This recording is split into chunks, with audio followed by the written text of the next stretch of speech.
So I grew up in a Christian family. Um, awesome parents who were very supportive and pointed me to Christ at a young age. Um, but growing up, you could identify me as the goody two-shoe of the family.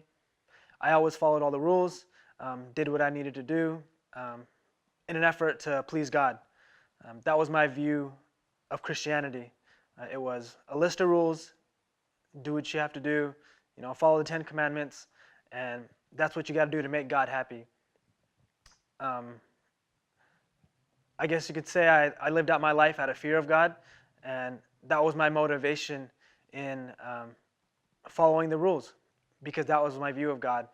If I did something bad, I was going to be punished for it, but if I was good, I was going to be rewarded for it. And that was my idea of Christianity.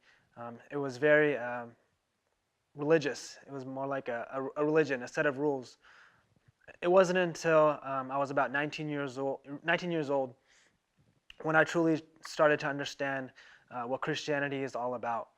I went to this new church and just truly felt just these guys pouring out their love on me, and Christ's love truly shined through them.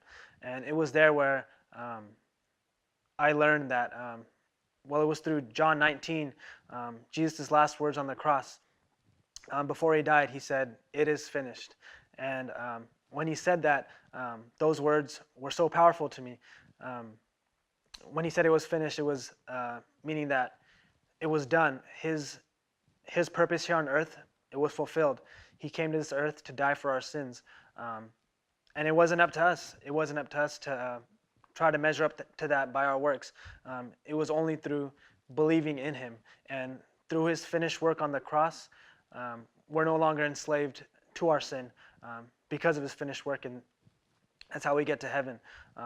So that was very powerful to me. I have that verse tattooed on my body because I feel like it truly is the epitome of the gospel. That's the gospel story right there. Went through nursing school.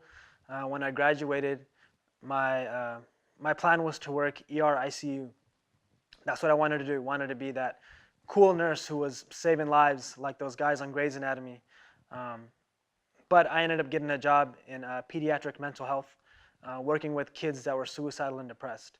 And my plan was to just work there for a year and then transfer to the ER so I could be that cool nurse who was saving these lives and feel good about myself.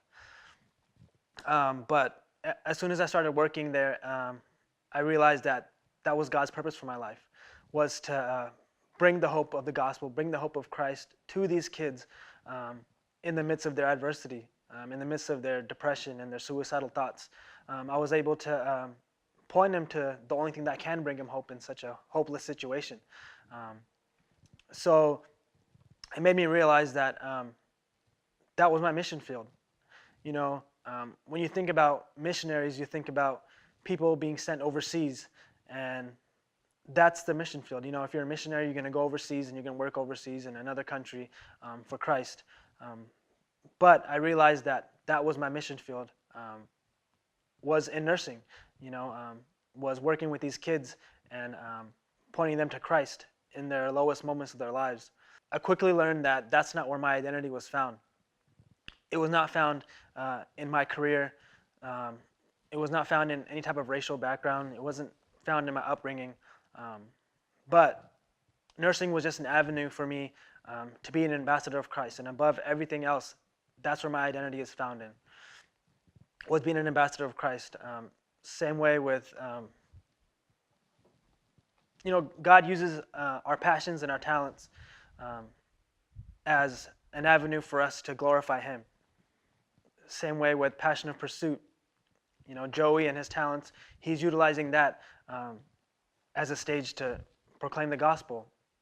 Brian behind the camera, he's using those talents to reach people. That's their mission field. Same way with Christians across the world. God uses our talents and our passions when we forfeit those to him, ultimately for his glory. My name is Josh Masih. I'm a nurse. I'm a student. I'm a brother. I'm a waterfowl hunter.